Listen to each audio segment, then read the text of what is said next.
Today, we're going to talk about the Mealthy MultiPot 8-quart, and I'm going to demonstrate a recipe for you for this hearty lentil stew.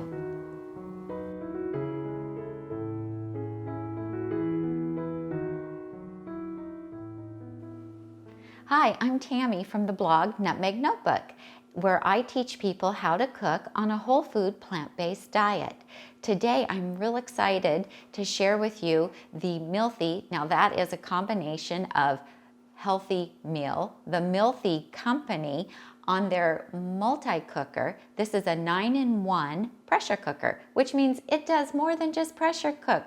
It can do all kinds of things. So I know the pressure cookers are really popular. I already own 4 of them myself in varying sizes, and I really like the Mealthy company.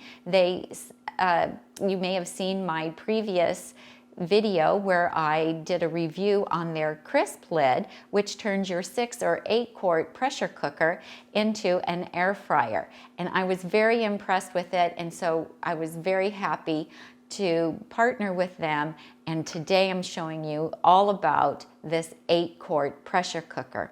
Now when it comes to you, it is packaged beautifully. When you open up the box, the first thing you get is this really nice thank you from the company, thanking you for ordering their product. I thought that was really nice. You get a little recipe booklet. Now I'll have to admit, for those of us who eat a whole food plant-based diet, there's only a couple of recipes in here that you'll use, but the nice thing about it is it gives you ideas on what you can do in an electric pressure cooker. Of course, you're going to get your user guide, and it does come with a 1-year warranty as well.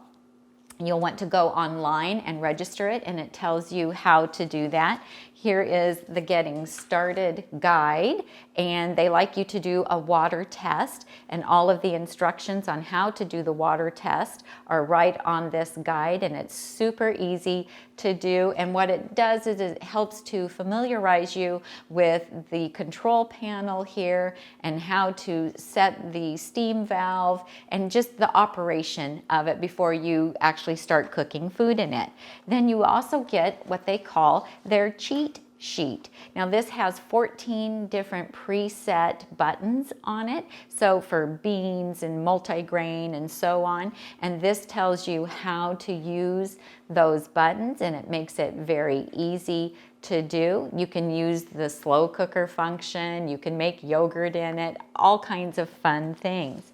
Also, there is a chart. If you live at a higher altitude, here is a chart that tells you how to adjust for the higher altitude. That's very important. If you're more of a visual learner, then they also have this chart that is with pictures, which makes it really easy. You glance at it, find what it is you want to cook, and get suggestion on the time. So I really like that. Also, you guys, there's an app for your smartphone. Now, no worries if you don't have a smartphone. You can also access recipes and videos and how-tos on their website at the mealthy.com website. The app has recipes, and the fun thing about it is you can choose standard American diet recipes, or you can choose vegetarian, and there's some vegan recipes on there. There's also videos on how to use it. So if you've never had a pressure cooker, it really makes it so much easier and takes that guesswork out of it. I know when I had my very first pressure cooker, I had it for days before I actually got brave enough to get it out and use it. I don't know what I was afraid of. It's really just as easy as using a rice cooker. But there was something about, I think I had nerves from when my mom would use one for canning or different things. I think I was just nervous about using a pressure cooker, but there's so many safety features that are already built into this. It's been highly tested, so it's perfectly safe to use in your home. Just follow the directions. Now, what sets this apart from other pressure cookers is all of the things that come with it. So it is less expensive than its equal counterpart of other brands, but it also comes with a lot more accessories. So let me show you. This is so fun. So you get the 2 silicone mitts, which make it really easy to get the stainless steel pot out when it's hot. And Tom and I use these for other things in the kitchen as well because they're not big and bulky. You're going to get a rice paddle as well as a special little measuring cup, just like a rice cooker comes with. This is for measuring out your rice, and then you'll want to follow the directions for the water so that it will come out perfect every time. You're going to get a little soup ladle. This is an elevated trivet, which is really nice. It allows you to use a couple cups of liquid underneath if you're going to be steaming something. And talk about steaming, how about this? You also get this beautiful stainless steel steaming basket. Now, the other pressure cookers don't come with this. You have to buy this as well as all of these other accessories separate. You also get 2 gaskets. So there's one already in the lid, the clear one here, and then you get this red one, and they're color coded so that you can designate one for sweet things and one for savory. That is so smart. We like Indian food, so I use a lot of Indian spices, and we don't have to worry about the rice pudding tasting like the red lentil curry. So I think that's a wonderful feature.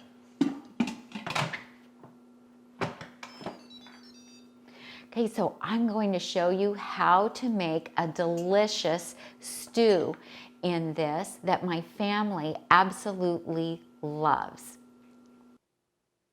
Okay, we're going to get started on this hearty lentil vegetable stew. This is a favorite recipe of my family's, and finally last September I sat down and, well, I didn't sit down, I was standing because I was making this stew, and I finally took notes on what I did because I had been making it for quite some time, but just throwing it together and never noting exactly how I was making it. And our daughter had twins, and they were coming home from the hospital, and I needed to make something really delicious for us, so I made this stew, and I almost named it Twins Stew. So anyway, that's a little story behind the stew. We're going to start, I have this set to saute, and it does have variable settings for the heat for saute. I have it going on normal. You can hear it's making some noise. So I'm gonna put in just a little bit of broth. It was starting to get a little hot on us. And I'm going to go ahead and put in my onions and my carrots and my celery.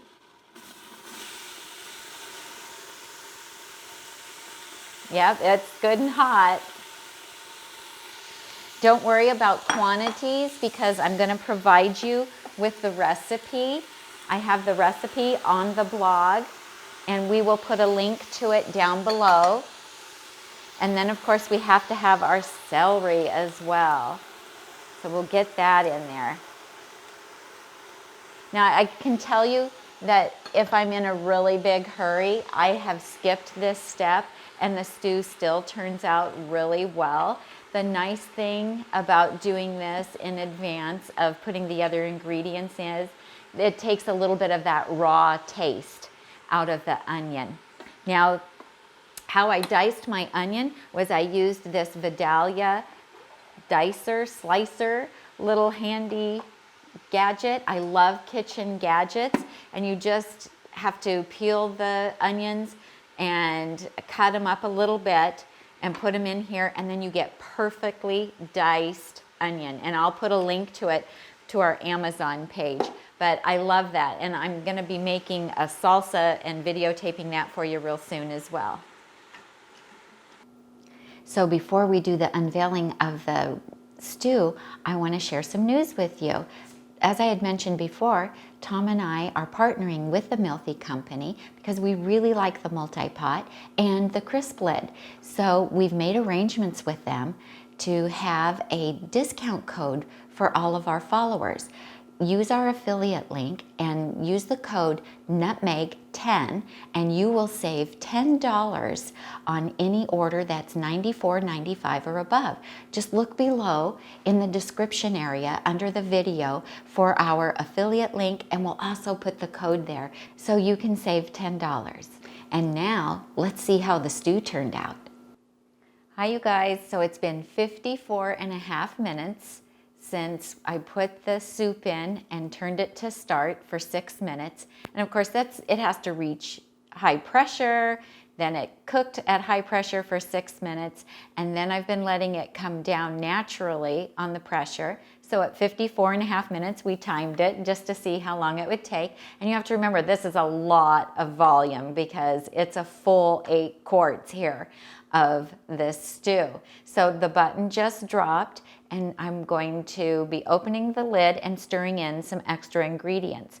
So I like to add a couple tablespoons of just a regular balsamic vinegar. This is just the Costco regular brand. It's very inexpensive. I just happen to really like the flavor of it. You know, back before I was gluten-free and SOS-free, I used the Worcestershire sauce a lot, and since I don't use that anymore, I find that a regular balsamic vinegar just adds a nice flavor. It's kind of that umami flavor, I guess, in stews and some soups and some chilies. So I'll add a couple tablespoons of that. I'm going to add some peas, and then I like to give it a little boost of seasoning at the end. So a little bit of more of the Herbes de Provence. I just feel like that just adds to it. So we'll take the lid off and see what we've got.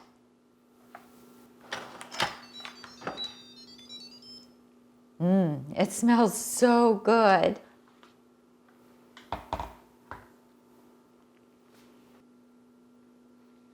Okay, you can see that the tomatoes have kind of floated to the top and some of the seasonings. So I'm going to give it a little stir here because I want you to be able to see how pretty this is. See there? You can see those chunks of carrots and the celery and the potatoes. So I didn't add my freshly ground black pepper before I cooked it, so I'm going to add some now. You can leave it out if you don't care for it. You can add as much as you wish. You know, if you can't find the Herbes de Provence, you could use Italian seasoning, or you could just mimic the flavor of the Herbes de Provence. You can find online the ingredients that are in them, and you could just use a little bit of those ingredients and flavor it yourself. It'll be delicious. Okay, we're going to put in the balsamic and a couple teaspoons more of the Herbes de Provence. And I have frozen peas. They've actually thawed out at this point. And we're going to add those in as well. Just going to slide things out of my way. Now, if you don't like peas, you can use corn. Some of my readers have come back and told me that they used corn instead of peas. Their kids or their spouse prefers corn, and that would be good. You could actually use some of each. Maybe a cup of each would be really fun. Now, in the wintertime, I love to have a couple ladles of this over a chopped salad, and that just tastes so good on a cold winter day. I'll still have the chopped salad, so I'm getting all those greens, but then I have the warm stew on top, and it's just simply delicious. So we like to have this with a chopped salad. It's just refreshing and delicious, and on the blog I have a chopped salad that has some grapes in it that is really fun to have with this. So I think we'll just show you what it looks like ladled up here in a bowl. This is a really popular recipe with my readers. So there you have it, the Mealthy MultiPot 9-in-1 pressure cooker. and a new stew recipe. So I hope you'll try this recipe and enjoy it as much as we do. If you liked this video, please give me a thumbs up, subscribe to our channel, and next to the subscribe tab underneath the video, click on the bell, that little bell icon that's there, and you'll get a notification every time I do a new video or when I go live, because I do once a week on Tuesdays. I have a Tuesday with Tammy and sometimes Tom, where we do a live YouTube video and we talk about a lot of different topics. So if you enjoy this, share it, and be sure to hop on over to the blog and subscribe to Nutmeg Notebook. We have hundreds of recipes there that we have yet to make videos on. So check it out. And if you subscribe, you'll get 2 exclusive recipes that are only given to subscribers. So thank you so much for watching today. I'm Tammy, and I help you get healthy and stay healthy, one meal at a time.